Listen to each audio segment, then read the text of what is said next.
Thank you so much for joining in today. And right here, these beautiful blue flowers are what we're going to be working on.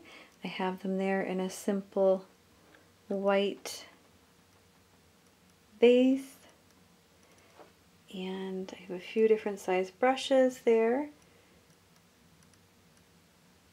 And there is the gouache sample. And I have the color palette right there on the side. That is a nice golden yellow, a little bit of a yellow ochre, a bright green, a little bit deeper green, a little bit of iridian. The flowers are Prussian blue. And then there's just another bit of a paler blue, which it almost looks like a periwinkle that I used on the vase there. So we're going to jump right in. Let's get started.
Thank you so much for watching. I hope you enjoyed this fun spring class, and feel free to check back because I will be making a lot more.